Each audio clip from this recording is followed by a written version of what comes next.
안녕하세요. 5월 11일 목요일 큐티 가이드 시작하겠습니다. 오늘 말씀은 성경 전체에서 가장 사랑받고 또 가장 유명한 말 그대로 사랑에 대한 바울의 정의입니다. 1번이에요. 바울이 사랑과 관련하여 강조하고 있는 것은 무엇입니까? 1절부터 3절까지 보면요. 여러 가지 은사들이 나옵니다. 방언이라든지 예언이라든지 지식이라든지 3절에는요. 구제와 희생도 나오죠. 고린도 교회는요. 방언, 예언 같은 은사도 많았고 구제와 희생 같은 그런 봉사도 참 많았던 것 같습니다. 그런데 예배 때마다 이것들을 좀 무절제하게 사용했던 것 같아요. 예배 중에 갑자기 누군가 예언을 하고요. 예배 중에 갑자기 누군가 방언으로 기도를 하기 시작한 겁니다. 요즘 말로 하면 직통계시라 그러죠. 직통계시를 받은 사람들이 아무 맥락 없이 설교하는 도중이라든지 찬송하는 도중에 갑자기 일어나서 그 예언을 하기 시작한 거예요.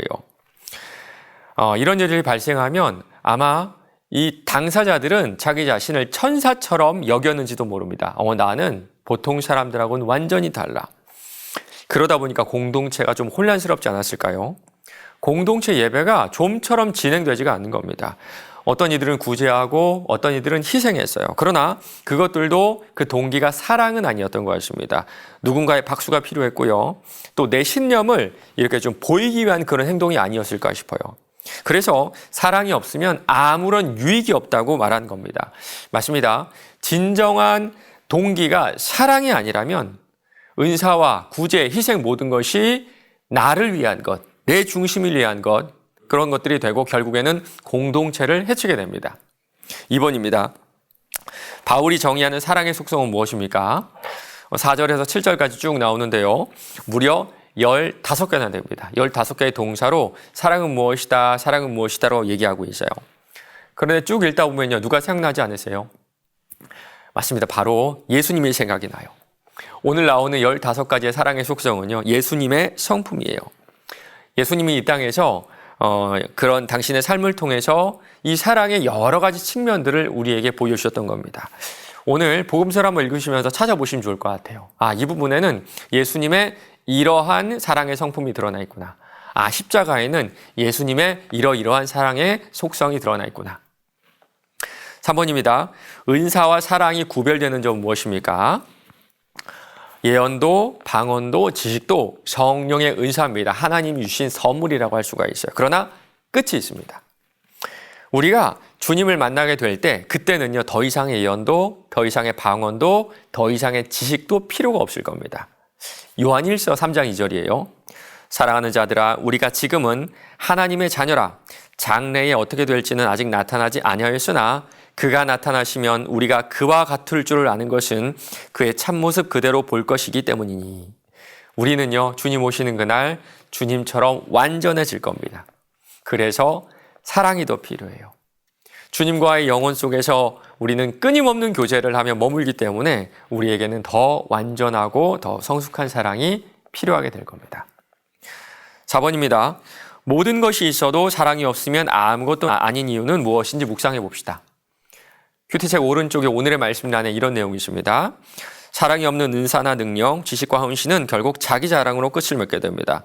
하나님께서 우리에게 은사와 능력을 주신 이유는 지체와 공동체를 세워가기 위함입니다. 이타적인 목적으로 주신 것을 이기적으로 사용할 때 공동체 안에는 반드시 부작용이 일어나게 될 것입니다. 사랑은 이웃을 향한 이타적인 마음입니다. 하나님께서 우리에게 주신 모든 것은 남을 위한 것입니다. 남. 제가 고등학교 다닐 때 도덕 시간에 배운 남이라는 단어의 정의가 아직도 기억나는데요. 남이라는 단어의 정의는요. 나를 포함한 사회 전체입니다. 나 외에 타인이 아니라 나를 포함한 사회 전체예요. 그렇다면 방언도 예언도 지식도 구제도 헌신도 모두 다 남을 위한 겁니다. 나를 포함한 나를 둘러싼 모든 이웃들을 위한 것이라는 뜻이겠죠. 그렇다면요. 사랑 없는 은사는 마치 목적지 없는 자동차를 혼자 운전하고 가는 것과 마찬가지가 아닐까라는 생각이 들어요. 쭉 가다가도 결국에는 허망함으로 자동차를 세우고 말 겁니다. 반대로 우리 인생이 사랑으로 가득 차 있다면 서로가 서로의 은사를 서로를 위해 사용하고 있다면 우리는 다 같이 다 함께 정확한 목적지를 향해 가는 자동차 안에 타고 있다는 생각을 할 수가 있어요. 한 사람은 운전할 수 있고요. 한 사람은 뭐 간식을 나눠줄 수가 있고요. 한 사람은 옆에서 길을 봐줄 수도 있고요. 또 한 사람은 이 다음에 갈 식당을 예약할 수도 있겠죠. 만약 그렇다면 그 차 안에 있는 모든 사람들은 정말 행복한 여행을 할 수 있지 않을까요? 5번입니다. 바울이 제시한 사랑의 속성 중에서 지금 나에게 부족한 부분은 무엇이며 온전한 사랑을 실천하기 위해 결단해야 하는 것은 무엇인지 묵상해 봅시다. 저는 여기 나온 사랑의 15가지 속성을 참 좋아하거든요. 그런데 그 중에 첫 번째 속성을 참 좋아합니다. 사랑은 오래 참고, 사랑은 애틋한 마음도 아니고요.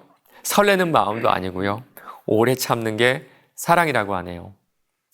결혼을 하고 또 아이를 낳고 또 교회에서 사역하면서 이 오래 참음의 사랑이 얼마나 중요한지 날이 가면 갈수록 깨닫게 됩니다. 그래서 요즘에는요, 주님 오래 참게 해주세요. 다른 무엇보다 오래 참는 사랑을 배우게 해주세요라고 저는 기도합니다. 여러분 어떠신지요? 한 가지 목적을 세우고 기도하시면 참 좋을 것 같아요. 하나님, 온유한 마음을 주세요. 교만하지 않게 해주세요. 모든 것을 참게 해주세요. 오늘 하루도 기도함으로 나를 포함한 모든 사람들의 유익을 구하는 저와 여러분 되시길 바랍니다.